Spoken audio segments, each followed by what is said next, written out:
It's another beautiful weekend and time again for TVC's weekly review of trending national issues, The Standpoint. And this is where we dissect issues that affect you and I without sentiment. It's been a week full of activities across Nigeria, from David Cameron's fantastically corrupt statement, the anti-corruption summit in London, the deregulation of the downstream oil sector, and of course the budget implementation. The last 7 days have been so dramatic in Nigeria, but the most interesting and controversial event of the week was the deregulation of the downstream oil sector. Though the federal government said it was a painful decision to take at this time, but it is the only way out to check the corruption in the oil sector and ensure availability of the product. Opinions have been divided on the matter. What is your own take? Should the price increase, stay or go? I will expect your contribution when the phone lines are open. And away from that, the federal government begins the release of the 2016 budget funds already.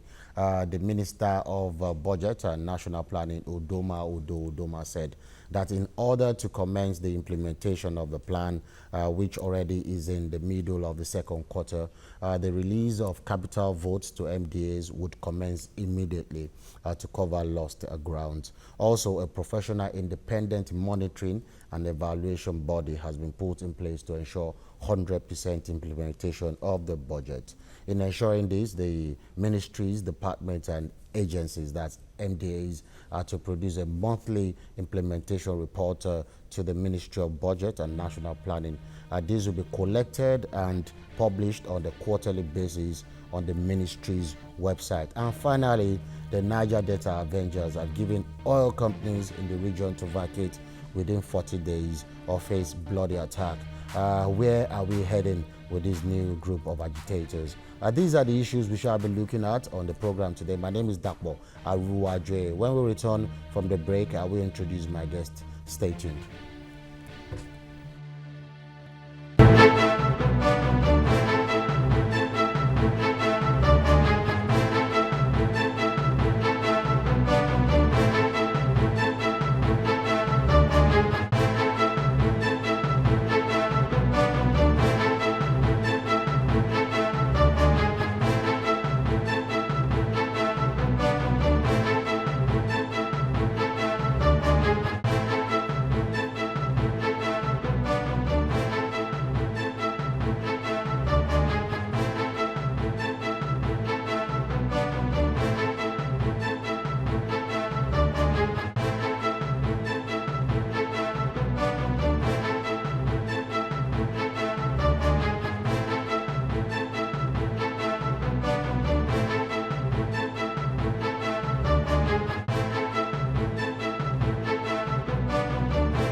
Welcome back.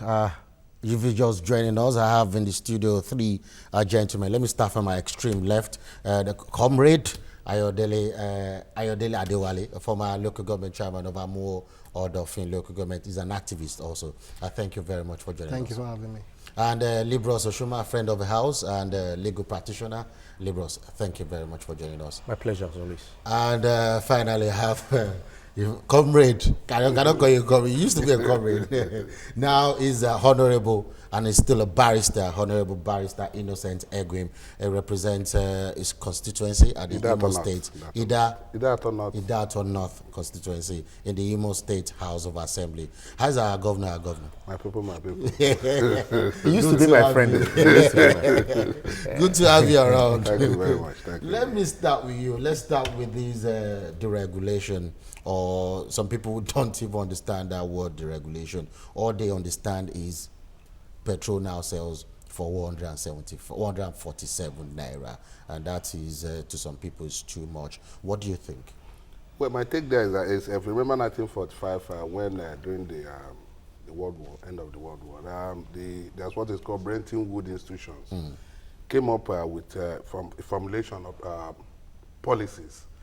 Who are those Bretton Woods institutions? What we have: World Bank, UN and all this. These are creation of the world powers, and these people are actually there to fight what is called protectionist tendencies, which is available then, and what is called MFN principle of most favored nation principle. So why it is good for us to know the background of all these things is that in Nigeria we are having a war between the government and the mafians that bring in fuel. So the best thing is that it's for the government, which I think that's the right thing to do, is to increase the fuel or to regulate what is happening. If you have your means to bring in fuel, you bring it. So there won't be a kind of protectionist tendencies. Because the government will have no business importing fuel.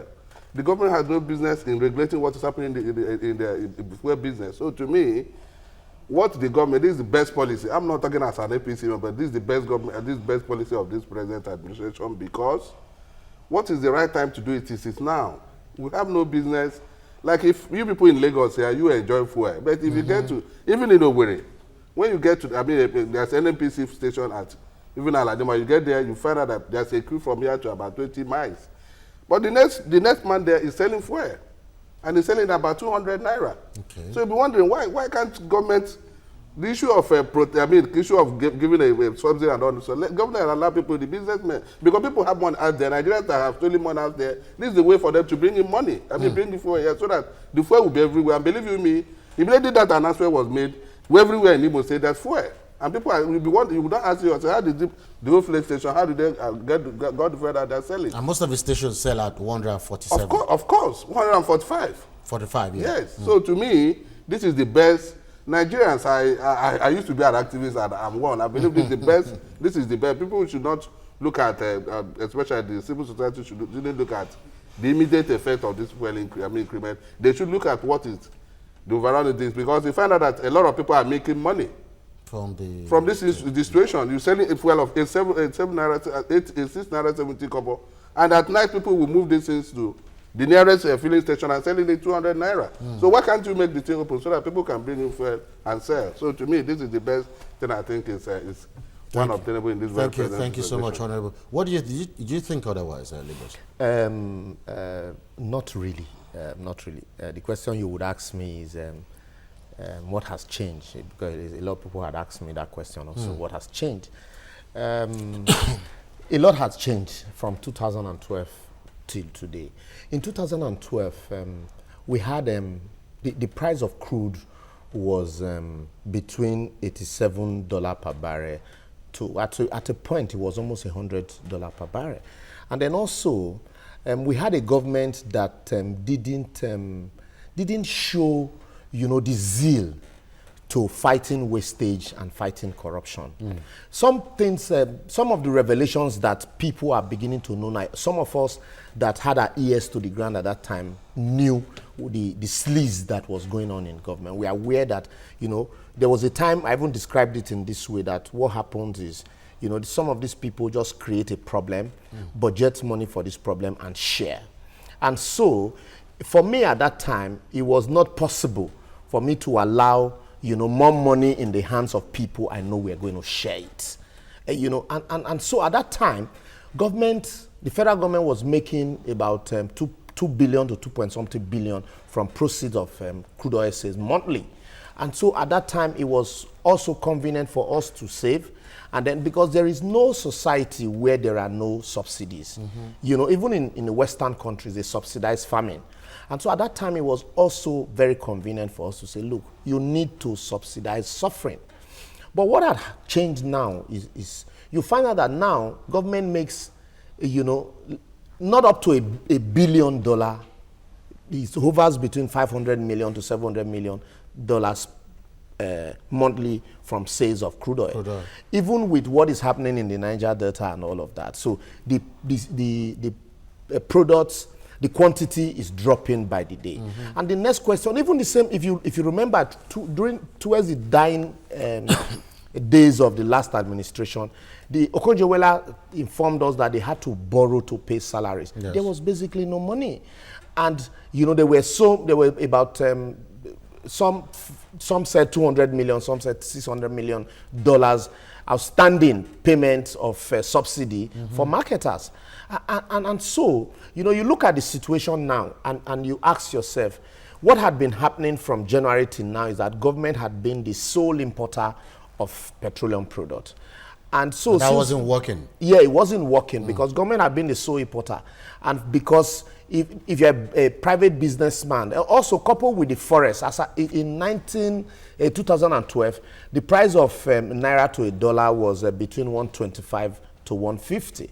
And so now it is hovering between 300 to 323.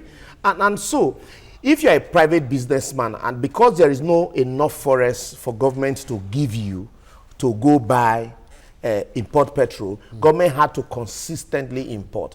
And government do not even have enough to import the quantity that we go around. So what did government now say? Government says, well, if you have to go into the business, feel free, go into it. Since I am not the one giving you forest, I'm not the one giving you money to buy. So I cannot determine how much you will sell. But looking at the window, I have worked out the mathematics, and I know that if you buy dollar at this rate and you import products and the cost coupled with the cost of landing and everything, if you sell between 100 and 145, you would still make a profit. And so don't sell above this price to protect the consumers. So that's basically what has happened. And that's why, because government is saying we cannot continue to import because we don't have the finances. So let us open the market for those that want to come in. And since we don't have dollars to give to them at official rate, because if you give them dollars at official rate, the cost will drop. But if the man has to source for dollar at the black market rate, and then you still want to regulate, it won't go into the business.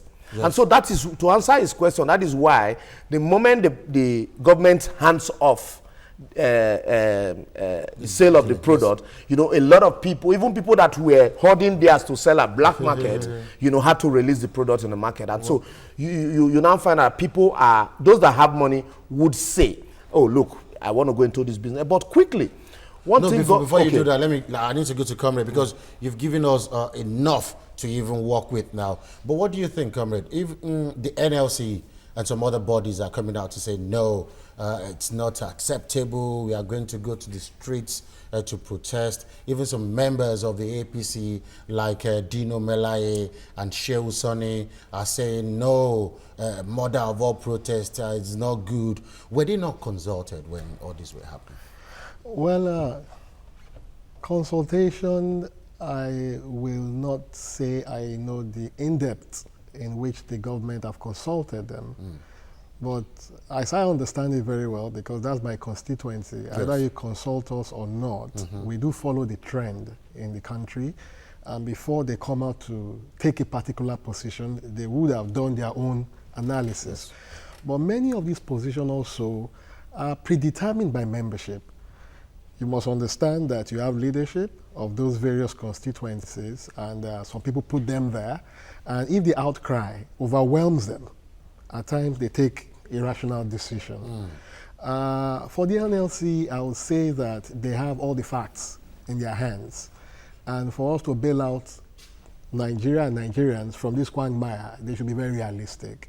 Realistic to the sense that, can we continue to give subsidy to a particular commodity at the expense of our people, at the expense of other sectors that are dying? And the AGO and PKK, they don't have subsidy anymore, so it's just the PMS now. You understand, you understand. But the thing is, can we take this money of subsidy and put it into other strata of development, like education, like infrastructure, like power, like health, and like he said, subsidize poverty?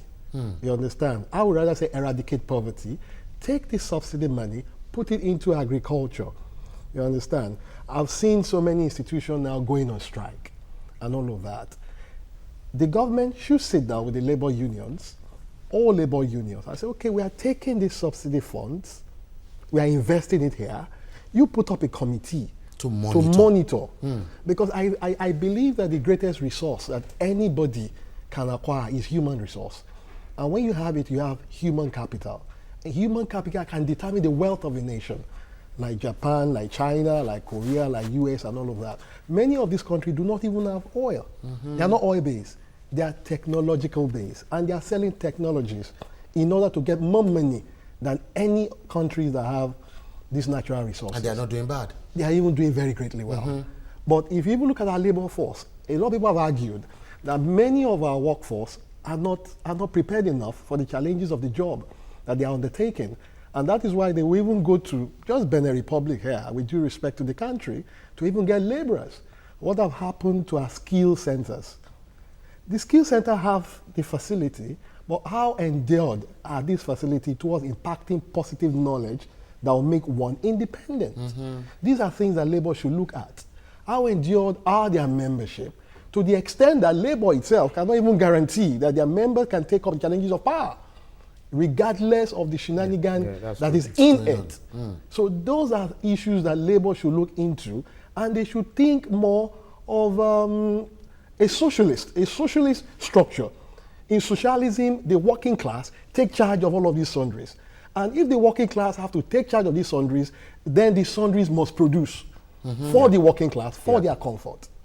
Wonderful. And the leader of your party, Asiwaju Bola Ahmed Tinubu, said this is a necessary pain that Nigerians need to feel for now. What do you think the benefits are going to be in the nearest future? Enormous. Yeah, I said some. Okay. Enormous. Like, it's a common sense will tell us that, like my colleague have just said, if you few individuals are making millions at detriment of the larger society, so the best thing is to actually close up the gap and open it up. That okay, you people are saying you are fuel importers or something. Yes. Everybody can. So what I'm saying in essence is that if I'm driving from here to Ibadan, or if I spend like 18 hours on waiting to buy fuel, it's 7 naira 50 kobo or something, then why can't I use the precious time To make more money. to make more money? So I sometimes I was trying to say, why is people, if you, like I say, because that's where I say they are selling, this station at Akwakuma is selling 200 naira. The one that is government owned is selling 670. And that some people are spending 3 days there. Why can't they, I mean, if no matter how poor you think you are, like, somebody should be able to go and make use of the time. So to me, this is the best option. We might not be able to know the impact now until maybe after 2-3 months, when the people, because sometimes you look at, you are lifting the veil of things that are happening within you. You wonder who are the owners of this property, who are the owners of this. Because when I was not in government, I would say politicians are see money, but some of these guys that are into the fuel racketing, you find out that they're making even more money than even the person at Asoro. Yes. So to me, it's the pain. It's like you go to Gene, they said, there's a language they said, you either, you were told to make gains. So what I'm saying in essence is that Nigerians, it's an appeal I'm making, or the Nigerians, I mean, APC is making now, that they should be able to have patience. Because this is the best thing that will happen to Nigeria. Because you find out that even the former president, like the minister have said, that the man lacks courage. Because some of these things happen, you will not know. It's like a governor who has advisors. They come up to you to say, to so dumb it to you, and you are thinking that they have given you a positive advice. At the end of the day, your record is there. That But the last president, even though people will criticize one way or the other, but he came up with this idea of deregulation, of removal of subsidy. But some people said, no, we're not going to accept that. It's the same cabal, you know, like I'm saying, like my brother here just said, I'm just making a personal appeal. Because I have my people in my constituency, they have been calling me, why did the APC vote for you, why did you increase? But I keep on telling them, it's good that you increase this thing, because some few people are making money. There are few people are making money at the detriment of the larger society. So to me, the best thing to have happened is for these things to be, and like the liberals have said, the people that are managing this affairs of this fuel something, it's good that they come up to say, this is what government have said now. They keep a cap. You must not say because of maybe the market forces. You must not say be above 145. I know that the government is controlling the price. But no matter where you source your foreign exchange, no matter where you bring in the product, you will not say more than above 145. And I think in the long run, or the early part of this government, you find that the Nigerians will say, we thank God. Because at the end of the day, the same cabal, because there's cabal everywhere in the NLC. Even somebody saying Melaya, who is making money, where is he making money from? These are cabals who are the fifth column that are working. The government will not be working. These people are making money. So I'm surprised that people of his caliber will say we push Nigerians out. When you are you are a parliamentarian, who knows what is happening in the society or what's happening in government. So to me, I don't really in support that somebody should call up or the NLC should go to street because that's an increment where the government had decided that instead of this thing, few people are getting this thing. Let us go back to what happened in 1945, like I've just given you historical background, where there's war and few people, see mafians are getting this. They open up a protest, they close up the gap and they open up so that people will start bringing fuel, so that the common man in the village will be able to buy the product and pursue the legitimate transaction. Wonderful. Libros, because the same question I'm going to put to you too. That's that question of what happened in 2012, Occupy Nigeria. Why is it so different? Is it not the same thing Jonathan wanted to do? I will tell you the difference. I started with the difference. Maybe you didn't get me. And I told you it's a question, if you want me to sum it that way, it's a question of trust. And at that time also I gave you indices. Yes. How much a dollar was, how much government was making at that time, and then also how much quantity was available. But also you had a government at that time that was not ready, you know, to plug loopholes, that also was, you know, neck deep in the corruption. And so people looked at how much was coming in, how much they were getting, and then people said, look, you can't. I would not want to give more money to a man I know will misuse it. Look at what happened in Nemasa. Okay. No subsidy. But yet, you just sit down, you award a contract to a tailor of 900 million naira in a day, and he goes, the money is paid into his bank account, he goes withdraw, and he brings some for you. And so all of this were what people saw and said, look, if you are saying that you need to have more money for infrastructure, the one that we have given you so far, we are not even seeing anything. But what the difference now is that the little that people had given, they had seen that, oh, look, if we monitor this government very well, we have a man in the saddle, even though I don't believe in all of them, but we have somebody who is prudent.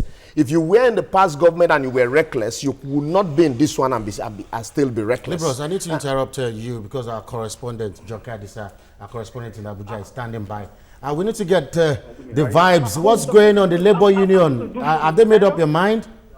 Good afternoon, Joke. Yes, good afternoon. Yes. Yes, I just stepped out. The briefing is just we are into question and answer session. Okay. The NLC president, as on behalf of organized labor, the TUC president is also on seat. The civil society organizations, they are also here. So from what he has read, they have rejected the new pump price, and they are also urging the government to immediately revert to 6 naira 50 kobo, and that they arrived at the end of their meeting the 5-point communique, really, including the upper cost on the electricity tariff, the 45% that they just have to go back. Then they also have to revisit the privatization of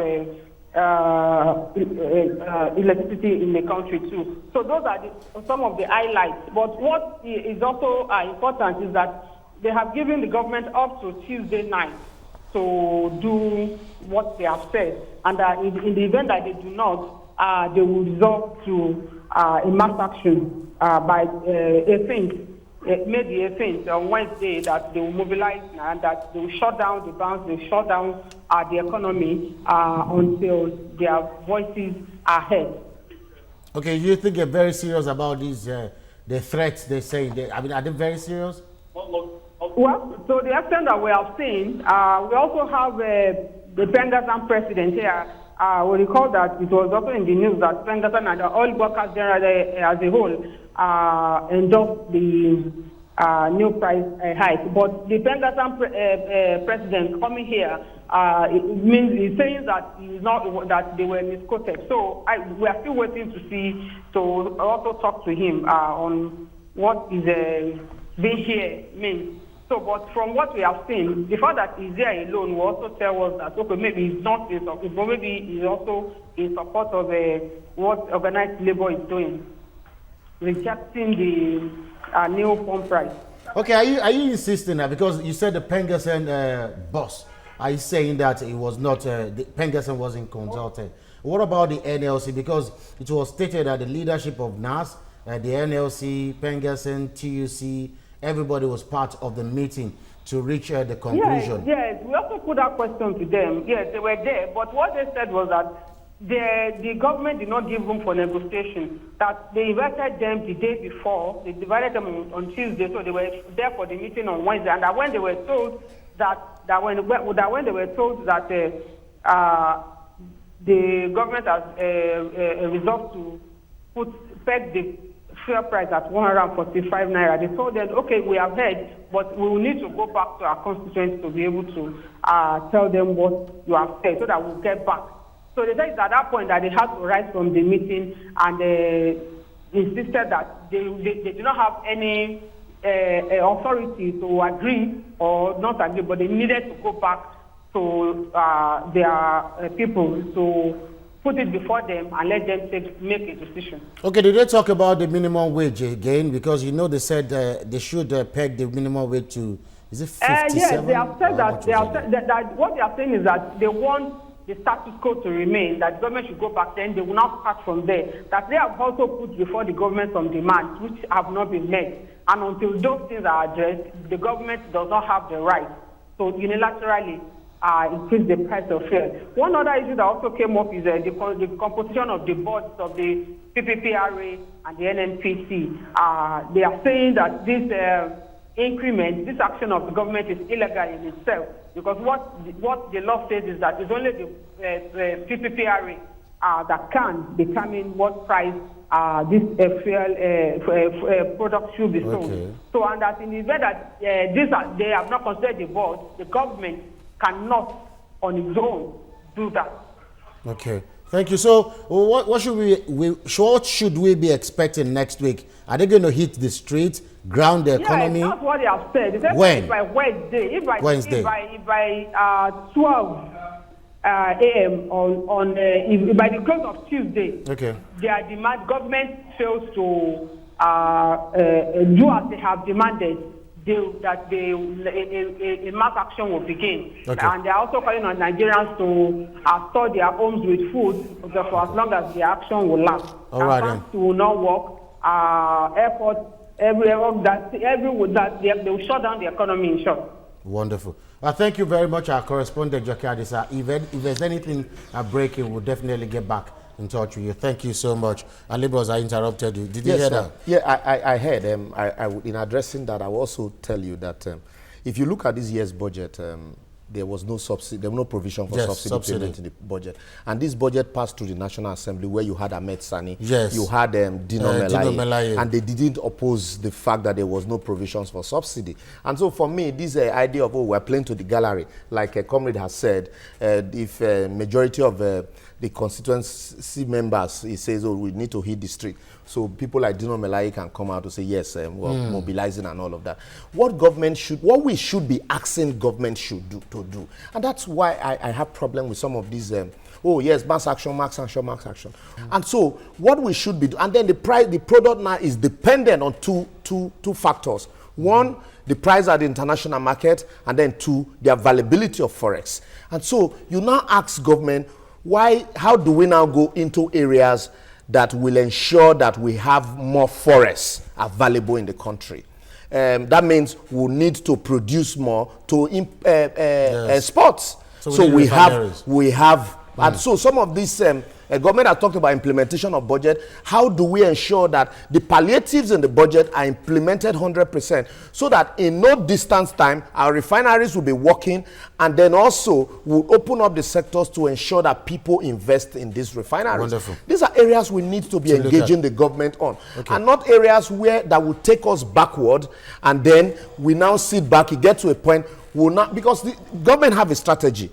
What they do, you fold your hands and say, well, since we cannot provide the product, we can't make it available everywhere, we'll continue to do the best we can. You get to a point, the people will now say, well, increase the price, provided it's available. We don't want to get to that point. Comrade, what do you think? Because he said, our correspondent said, the union bodies said they're going to ground the economy that is struggling to survive. How wise could that be? And again, they're insisting that the government will have to pay increased minimum wage when some states can barely pay even 18,000. How realistic is that also?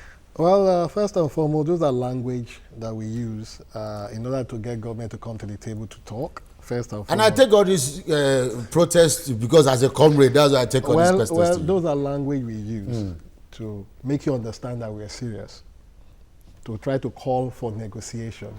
It does not mean that they don't have the capacity. The capacity is there, particularly when the people form a big cluster of apathy towards the government. But quite fortunate, or fortunately for us, this government is a listening government. We have a president that has a lot of credibility. Okay, your people are talking now. Let's listen to them. The NLC is talking. Why are we saying and the sharp division within the house yesterday, within the affiliate units? You don't do now. Let him answer. Let's. Okay, let me have it. Let me have it. That should be the last. No, let us say now. Let us say it as the last. Okay, last. So they are not listening to other people asking. Mr. President, good afternoon, everybody. My name is Helen Shokjoka, I report for Voice of Nigeria. My first question, sir, you mentioned a series of things that will happen beginning Wednesday, including an indefinite strike. I want to know if all of these will happen the same Wednesday, or you're taking off some things will start flowing up to. Exactly when are we going to see this indefinite strike? Then number two, sir, with all of these things happening, I want to ask, at the end of the day, and government decides that 145 naira remains, the position you had put forward before now about a new national minimum wage of 56,000 naira, will it still be what you want? Will it still be happy with that amount, or you have to go back to the drawing board? Thank you. My appeal is please listen to the questions put by your friends or colleagues so that you don't repeat. Yes, and after President's reaction, we are going to take more questions from colleagues, Guardian and the Punch. Thank you. Well, let me start from the last question. The issue of minimum wage, as you all know, is treated on its own as an entity. When we get to the riverbank, we'll find a way of crossing it. And a comrade said the issues of invitation from the office of the SGM. We have not had any invitation. As far as we've not had any invitation. So if they have, we don't shy away from meetings, but we are very, very practical when it comes to issues that are supposed to be addressed in the best interest of Nigerians. The issue of refinery, over and over, we've said it. Our affiliates have said it, but we've not had any improvement on that. And it will keep reoccurring until we address them appropriately.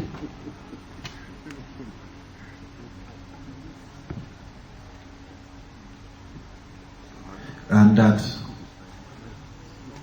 on the issues of the planned action for Wednesday, yes, when you're going to war, you get yourself prepared. And when you've declared that, until even at war, people discuss. So it doesn't stop anything. But what we are saying is that whatever action or decisions that are taken in the interest of Nigerians should be that will benefit Nigerians. You are aware of what the cost of transportation is now. Today, those who are in the outskirts of Abuja, coming into Abuja, you know what you have paid. You know what the exchange rate between. So welcome back. You heard from the horse's mouth. I mean, comrade, I was with you. He said they are going to war. During war, he said, there could be dialogue. But it seems, are we going to add to the sufferings of the people with all this? They're grounding the economy? Well, my advice to Labour is to seek a route of quick dialogue, and the government also should work 24 hours in talking to them, and they also should leave their constituency on zero alert. I don't want to use the word red alert, zero alert, where you can quickly call them, get back to them, talk to them, and all of that. Because what I see is beyond the leadership now. The followers are agitated, and naturally every follower will want you to create whatever thing from nullity in order to cushion the effect of pains.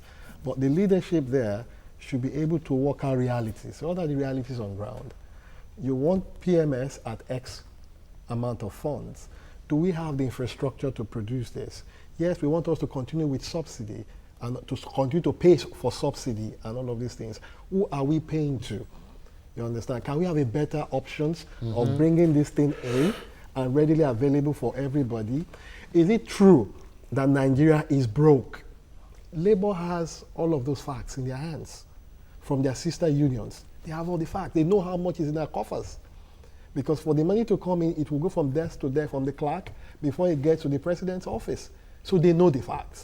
So they need to be realistic about the situation on ground and let Labour also help this government to work out a solution. Labour is there. We used to do it. We will challenge you with a figure. We will challenge you with a solution. It's not just about polemics or rhetorics. We will challenge you with the facts and tell you that this is visible. And so some of the points you've mentioned now are the reasons why the 2012 subsidy for protest 2012, is different from this. It was a case of trust and a case of leadership. The people did not trust that leadership. The same leadership that will tell you, let us fast and pray for this country. And the leader is there, drinking champagne, eating caviar, and all of that, while we are fasting. But we have a president that is ready to fast with you, work with you, and get to the solution with you. And will save the money. And save the money for better use. Okay. Those are two clear-cut situations. Okay, wonderful. As we round up on this section, can we quickly, what's the message for NLC, Labour? Well, the message here is that I'm still making that appeal I made before. They should see reality. The thing is reality. It's not, NLC in Imo State drag the government to what is called 70-30. At the end of the day, they come back, they come into judicial, the parliamentary and begging what we were coerced, we are our followers. But they are making millions. Some of these leaders of NLC are making millions. So to what I'm saying, they should take the seat. They should see the reality and tell their followers the reality. The reality is that this is the best option. We should do away protectionists and all these things and let the reality be on ground that this is the best time and the only time for them. There's trust already, like my colleague said, there's trust. People have seen that people have been looted money and they're recovering money. So to me, NLC should be able to tell the reality to their people and let us forge ahead in life. Instead of taking us back, the situation of protests and protests, there's a few people who go and corner government and start negotiating and all this. We have been part of it. I'm a member of NBA Kenya, and I took part in the what happened at the end of the day. Nothing. I have a caller from Abuja. Ifosa. Good afternoon. Hello, good afternoon. Yeah, good afternoon, Ifosa. You've heard the NLC. It's going to be war next week. Hello, good afternoon. Yeah, good afternoon. Can you hear me? Yeah, I can hear you. Yeah, your contribution, please. The NLC says it's going to be war next week. What do you think? Yeah, we agree with what they say. Let's listen and hear what their plan of action is for next week. Hello, can you hear me? Yeah, I can hear you. Continue. Yeah, but we also want, on the part of the government, let them also tell us how they intend to strengthen their regulatory agencies like DPR, where we have a situation where we'll see the fuel meter writing 145, but it's actually selling at 200. So they actually need to work on that. And as well, the issue of regulations. If they are going to peg it at 145, telling us, oh, it will exceed 145, these people can come together and put on and increase the price. Okay. So let them tell us how they intend to mitigate all those challenges. Okay. John, but we trust this government. We also know that they have good intention for us. All right. Let them just give us a plan so that we can actually see. All right, and thank you very much, Efosa, for that. The message for Labour as we round up on this. Yes, like I said before, and then taking it from where Efosa stopped. The clear reality, and Comrade said something, these figures are in the hands of labor. These leaders, they know what's happening. And so what we should be asking for now is providing alternatives. We say, okay, these are alternatives that are workable. How do we diversify the economy to ensure that agriculture, we can even export agriculture and earn more dollars from it? How do we ensure that we have increased tariffs in electricity? How do we ensure that there's more electricity for people so that the use of generators will be drastically reduced? And so once that is reduced, you know that in powering you just need PMS to power your car. How do we ensure that these infrastructures that are provided in the budget, like the railway lines that the government has promised, how do we ensure that these infrastructures see the light of the day? How do we ensure also that the employment and trainings that government had promised, how do we ensure that these are implemented? And so that at the end of the day, you see some of these things actually are kick-started in the process. So this unnecessary reliance and over-dependence on one product will not be there. So these are what I expect, to be discussed at the dialogue table. And like I said last time here, when I grew up in DSC, and in DSC, then the salaries were not fantastic. And also, a comrade did call in to make this point. And quickly, I need to take this call because Tola has been waiting for a long time. He's calling from Lagos. Good afternoon. Yeah, good afternoon. Yes. Yeah, sorry. This is what I want to say. Well, firstly, I want to say the reason why the NLC say that's going to be worked is because, come to think of it, Buhari did not carry them along. It was just a kind of decree. He's not running his father's business, number one. And my own question is, why is it that whenever we want to make a change, it's always at the expense of the masses? We all understand quite all right that if this is being done on the long run, when the demand is higher, when the supply is higher than the demand, the price will fall. But I think the workers should be all carried along. Shouldn't just wake up one day and make a decree. That's number one. Then secondly, what is the guarantee that we will actually have the expected result at the end? If we don't demand for it, you won't get it. Yeah, I get your point, Tolu. Yes. So that is my own. The first thing I think Buhari should apologize to the Labour, Nigerian Labour Congress, for not carrying them along. For not carrying them along, yes. Okay. Thank you very much, Tolu. And that's all I can take from you. Nice so rounding before I go at that time, in DSC, if you go to DSC then, housing was DSC? Data Steel Company. Housing was fantastic. Education, like that. Health facilities, no problem. And so there was no over-reliance on salary because the infrastructures and the basic amenities and then it was just agriculture that was giving them much. Exactly. And so what had happened to plans and programs like that? Do you know that if Labour, in collaboration with government, says, okay, now those days we talk about housing for staff quarters, but now they are no longer there, and so everybody will have to, struggle for the few houses that are available from the private landlords. And so once the supply is lower than demand, then definitely prices will go up. Yeah, wonderful. Now, what do you think? Because the callers are saying, okay, we need to carry the NLC along, apologize to the NLC, and what's the assurance that, okay, all these that you've said, we're going to meet up with them, and again, the DPR, the PPR, they have to do a whole lot. All the arrows. Well, I differ from that saying a bit, because I'm not in the mainstream of government right now. I'm in the circle of government. I'm not in the mainstream. So I don't know the level of consultation. But I believe that the Minister for Labour and all of that should have commenced such process before we got to this. But I only appeal to Labour that we should go back to the tradition. And I was privileged to be part of the tradition when Dr. Beko Ransom Kuti was alive, when we formed JAF, the Joint Action Forum. Dr. Beko was the chairman of JAF. I was secretary of JAF. I was privileged. Labour was part of JAF and various civil society organizations. Before we start up a struggle, or if any contentious issues come up, we form a committee to go and dissect that issue, come up with a workable resolution, and we put it before the government. So that when we are arguing, We are confronting you with realistic facts and solution to this. We care less who is at the ends of affair. We're only telling you that, look, this is possible. We can do this, and this can be done better. And we give it to you. Wonderful. And we monitor it. Wonderful. Richard is calling from Kogi. Good afternoon, Richard. Hello. Yeah, good afternoon, Hello, good Richard. Afternoon.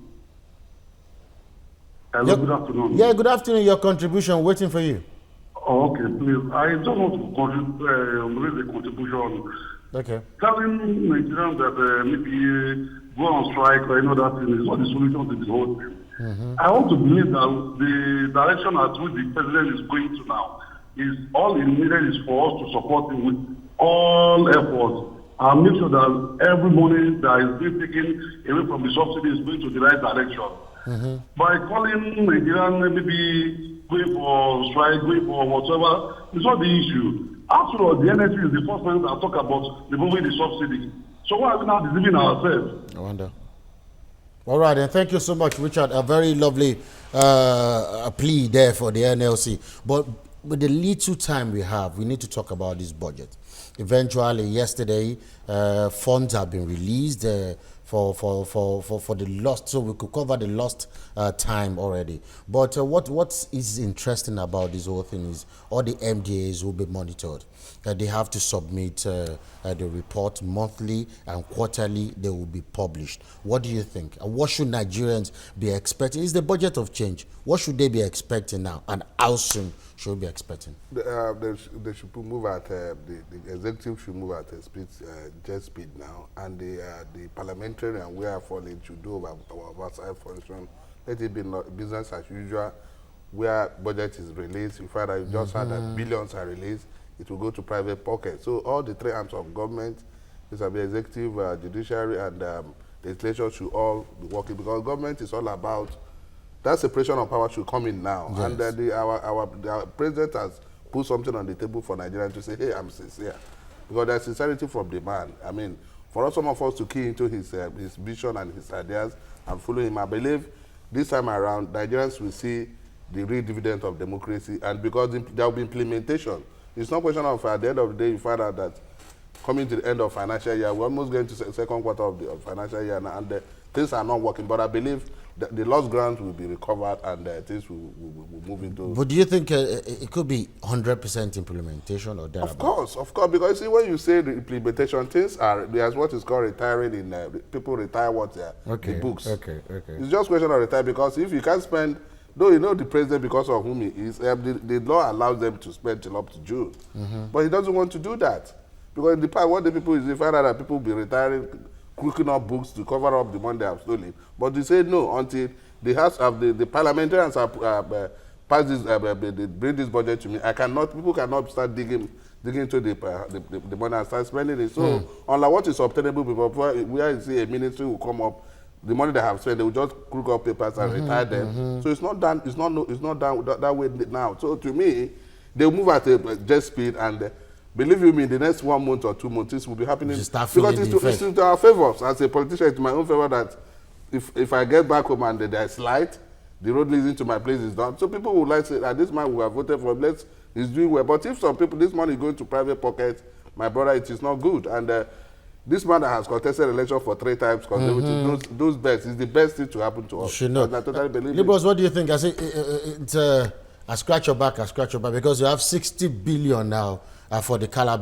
controversial Calabar coastal rail project, and the legislative arm of government has got their 100 billion for constituency projects. So now, what should the dividend of democracy should start flowing in? Yes, immediately, and then also budget implementation has been a big problem in Nigeria, and now that we don't have opposition party. Nigerians should know that we don't have opposition party. Just don't go there. Nigerians should know that they are the ones in opposition. And if you know that you are the one in opposition, you won't know the job of an opposition party. It takes a lot. You need to monitor. You need to press for implementation. You need to talk consistently. You need to provide alternative, the way it can be done better and quicker means of doing it. And until we do that, because also this government, from what I see, does not seem to me to be government in a hurry, to do things in a hurry. But they should. They should, because right from May last year till now, they've been so lackadaisical in implementation. That's what led to this budget delay also. And so, thank God, now they said they will start the preparation of 2017 budget, you know. But now that we have passed this, there is need for us to hit the ground running, and there is need for the people to sit down, look at that document, highlight them, because in other climes, once money is budgeted, it is deemed appropriated. If they say they are going to commence the construction of 2,000 houses in this area from June, as at June, you now begin to ask questions. Because what is in the budget is that from June, we'll start construction. Have the drawings not been approved? We have still not seen contractor. Nobody's clearing these places. Once you begin to do that, don't leave budget for ministries to monitor alone. So the people labor also. Labor, this is where labor needs to play a very big role, because jobs are going to be created with implementation. And not grounding the economy. And exactly. And so when you fold your hands and say government will implement, you might probably just wake up one day and discover that, oh, we are sorry, we did expect that we'll do this in June, but time will not permit us. So we are past that era. And government also should know that the people, what happened to the last government, Jonathan came into office with so much trust, so much love. You saw the way people overwhelmingly voted for him in 2011, but he frittered that all away with the kind of people he had around him. This government also came to office, you know, on the crest of trust, belief in the president, not even the party. And so the president and the party, it is time now for them to build on those trusts. Otherwise, you come in 2019, people are going to be asking you the same questions that they asked the previous government. Wonderful. What do you think, comrade? Hit the ground running. Where should we start looking at? And the people, should they start expecting something almost immediately? Well, I think we must first of all educate the people that the budget is a forecast. It's an abstract. It's not as if the money is there, stricto sensu, and we pull from fund. We are going to generate the fund. All things being equal, without any hindrance, the flow of funds will be consistent. But once they are of foreseen situation, like what is happening in Niger Delta now, the Fulani Hemsworth issue and all of these things, this thing can affect revenue. And once it starts affecting revenue, God forbid there's a war, full-blown war somewhere around the world where we get people that come to buy our products, it affects our inflow. So we must also look at that aspect of it and making sure that we are all involved in providing security or information for our security agencies to protect the territorial framework of Nigeria for our inflow. Aside from that, if I am the NLC president, all I would do, because one, you must appreciate that Nigeria is for Nigerians. And if Nigeria is to succeed, everybody's hands must be put on them. Because we voted in this government, and we must help them to succeed. I will form a shadow cabinet. I will form a shadow cabinet.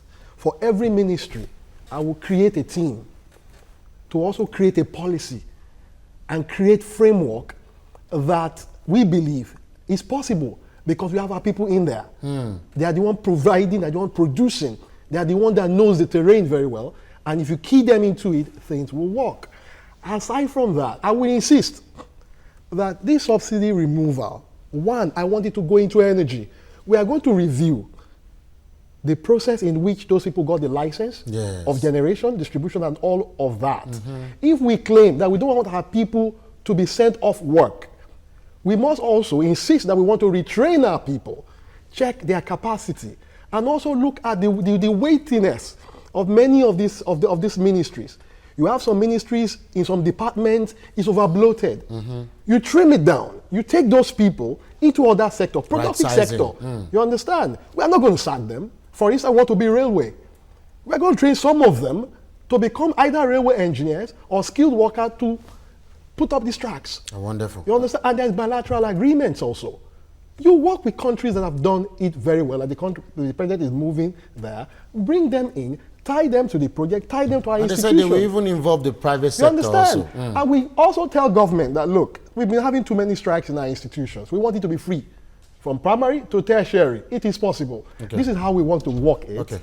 Bring the funds, bring ASU into it, bring NANS into it, bring KWASU, bring SANU, bring the Saturai, bring everybody together, put the fund, and we all work Nigeria together for Nigerians, and everybody be happy. Wonderful. Time is not on our side, gentlemen. All I have to say now is thank you very much, Honorable Barrister Innocent Egwin. Thank you so much. And also, Barrister Libros Oshoma. No, he's going to come to very soon. He's going to come to Dubai. Yes. I will carry his poster for APC, hopefully. Comrade Ayodele, thank you also for coming on the program today. And that's our package for today. And thanks for being part of the program also. And let's do it again next week. And my name is Dapo Aruwadre. Bye for now, and God bless Nigeria. Our higher organs. They have to.